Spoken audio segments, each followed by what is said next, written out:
Hello friends, today I will try to show you one more video about the Rezum procedure.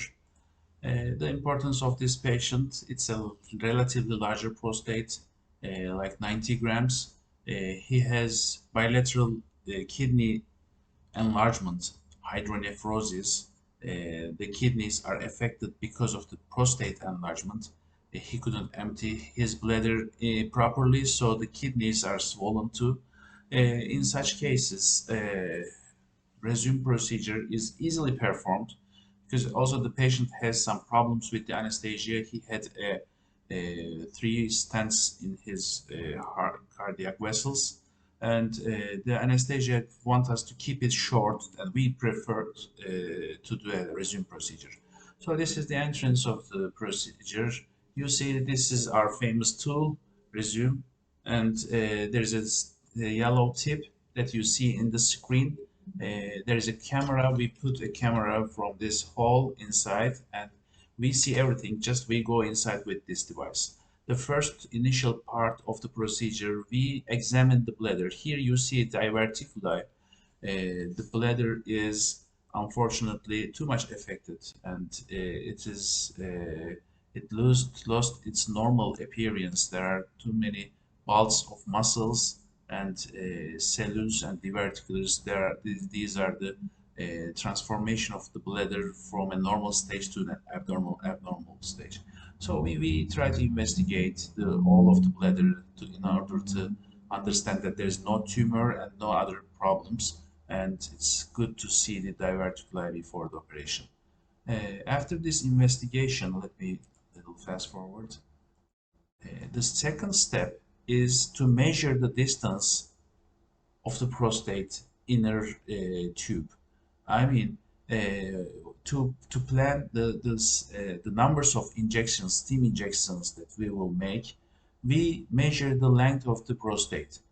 So this is the beginning of the prostate in the bladder neck, and we put our instrument here. Then every we pull it a little backwards till the end of the prostate, tip of the prostate, and this distance between the tip of this yellow instrument and the base of our screen is half centimeter. So the distance in between the tip of instrument, yellow part, and the base of screen is half centimeters. So moving it backwards, every visual field is half centimeters, and we calculated in this patient the total distance to be 3.5 centimeters. That means we have to give in every centimeter one injection of steam, and it makes us think that we will give 3 or 4 injections to every prostate lateral lobe. And there is a prominent median lobe in this patient, so we will try to shrink all these swollen, bulged prostate lobes. So we can say in this patient, if we go back to initial scene, you see the lateral prostate lobes are occluding the channel. They are making too much pressure in the channel. They are obstructing the channel, and the patient has difficulty in making urine, and then he had difficulty in and his bladder changed, and then his kidneys changed. So here we deployed the first needle. Let me show you again. So we will take it back, and we see the bulgy areas in the prostate, and we deploy. This is the needle, this white thing, and when we put the steam inside, when we give the steam, you see the swelling of the tissues with the hot steam, boiling steam. The steam is 103 degrees Celsius, the heat, and you see the shrinkage instantly in that part of the prostate. Then we move a little backwards or distal or through the tip of the prostate, and we find a new target, aim a new place. You see the bulging area, and we deploy the needle, and now we are giving the steam. It takes 9 seconds for one steam to go inside, and we wait 2 more seconds for the settling of the steam inside, then pull back the needle and try to find a new bulging part of the prostate. We try to find a new target. This is the end point, very montanum. We can come at most to this. You see there are two different bulges. Maybe at this time we can make 4 injections, 4 steam injections, or even we can do more if needed. So this is the third needle that we put inside. We didn't see much change now, but the steam goes inside the prostatic channels, and we hope it will shrink the prostate. So in this procedure, we don't resect the prostate. There is no instant, immediate opening of the channel. It will take time. Now we are just burning the tissues with this hot boiled steam, and then it will take some time. Look at these changes. Look at this. The tissues already get whitish. That means they are affected. What happened? They are burned. So it will take some time. And at the end, the prostate will not disappear. Please take it seriously. Your prostate, after this procedure, will not disappear completely. We just aim to open a wider channel, and it is enough. This patient was urinating with a very narrow channel before this operation, and it was okay, not enough for him, but maybe 5 years before, he was still urinating with this channel, and it was enough. So if we make this channel a little bigger, it will be enough. Our procedure, Rezum, usually shrinks the prostate 30%. So a 100-gram prostate is expected to be 70 grams after this procedure. Look at the needle. We are aiming this bulged area, and we will deploy it now. It's important to aim the right space. We don't want to be close to bladder neck. It will affect the bladder. We come a little backwards, and we aim a bulgy area, and we will deploy it. Okay, as I said, this procedure is not to resect your prostate, is not to take out all prostatic tissues, make disappear all prostatic tissues. No, it is just, look at this steam going in. Yeah, it's just aiming to shrink, to make a larger, wider channel inside the prostate. And it is enough. Why? Because this mucosa is not affected. We don't touch the urethral mucosa. So these mucosas has a special lining. It is like a Teflon. It doesn't stick onto the opposite mucosa when they stay closed. And like just a little opening, a little widening of the tissue is enough for this.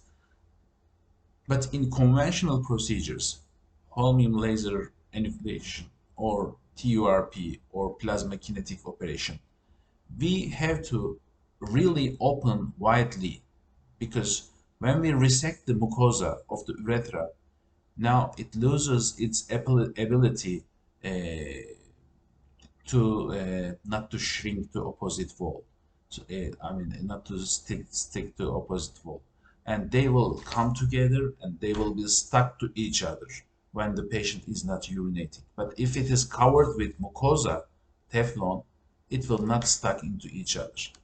So this procedure, this needle goes in and shrinks the prostate from inside. So what we do is now we treated the left lobe, right lobe, both of them, and this is the very montana. We have to stop here.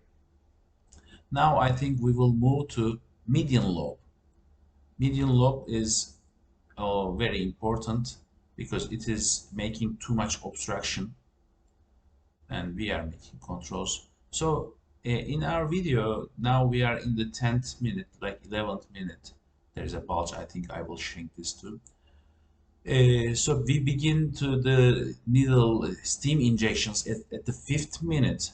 So there happened that we passed only 6 minutes now, 6 minutes, and we made a lot of injections, steam injections. You'll see one more bulge, one more injection, and then we will move to median lobe. So this is the median lobe. They have too much role in obstructing the channel. So for the median lobe, the classic way that is defined by the company, used by every Yeah, this is the median lobe. We are giving the steam. We are making an oblique injection of the needle, insertion of the needle. Why? Because we don't want to give any harm to rectum.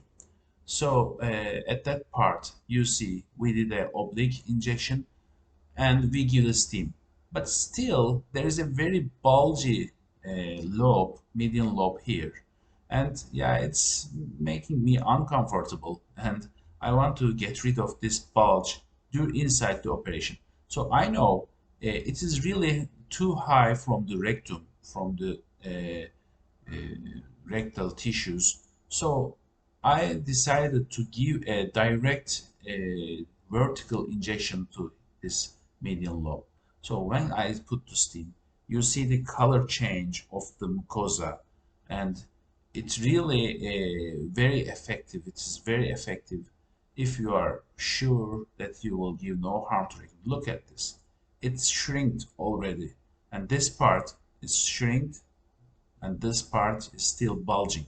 So we give an injection from the oblique part and it will shrink the tissue maybe 3 weeks later. But I want to shrink the tissue immediately because I feel safe. This median lobe is far away from rectal tissues. So I give another injection to median lobe and 9 seconds of steam. Then yeah, when I take it out, you see the median lobe is already opened. The channel is wide open. So I am more comfortable to see this. And these bullous formations and the little shrink swollen parts will disappear by time. As we are not destroying the mucosa, there will be no problem, stacking problem. So if this channel becomes maybe 2 or 3 times wider, look at this bulge. I am a little uncomfortable with this bulge and I will give one more injection here. So we aim to open the channel a little wider. Normally, urology doctors are very hesitant, very reluctant to change their protocols. For many years, with the open procedures, with the holmium laser techniques, with the plasmagnetic techniques, we are get used to open this channel inside the operation very widely. Because as I said, when we destroy the mucosa, inner mucosa, we have to wide open the channel in order to prevent the stacking of the tissues into each other when the urethra is staying closed. But in this operation, here you see a good opening. Sometimes we don't see this much nice opening in bigger prostates, like prostates bigger than 100 grams. Still, by time, these tissues are shrinking, and very surprisingly, the patients are extremely happy after the procedure with the results. Usually, the uroflowmetry parameters increases 2 times. I mean, the flow rates. Usually, our patients have an average flow, maximum flow rate around 10 milliliters per second, and it goes immediately to 20 after the procedure in most of the cases. So here we see we made I think 11 injections and the channels are already opened. So we are expecting a very nice, still inside my inside says do one more injection in this medial lobe, but it is enough. We did 3 injections and still there is a bulge here, but it is enough. Look at this bulge. We gave a lot of injections there. So yeah, it's already opened, and we hope every patient with this Rezum procedure, look, it's easy. Now 11 minutes after the starting of injection passed, and it's finished. So as a conclusion, I can say there are many advantages of Rezum procedure. Most important one is this tiny instrument. Our instruments are really wide, like this thickness that we use in normal prostate operations. HOLEP pulmonary laser enucleation, or TURPs and plasmakinetic TURPs. The instruments are wide. So we have to open the channel, dilate the channel first to put our instruments, this thick instruments inside. This Rezum gives an advantage of using this tiny instrument. Second, when the patient has problems with anesthesia uh, and the doctors say it's risky, this procedure can be done in 5 minutes. It can even be done under local anesthesia, but we don't prefer local anesthesia now. Maybe in the future, if we expertise in making and doing it quicker, we can do with local anesthesia too. But we have opportunities, we have the hospitals, and we want to use their facilities. Our anesthesia teams are very experienced. The anesthesia that will be given for Rezum procedure is a general anesthesia, but it is the general anesthesia that is given in colonoscopy. So people usually call it sedation anesthesia, but it is not a sedation actually. It is a general anesthesia, but very short term. You can give only 5 minutes of general anesthesia and it is enough.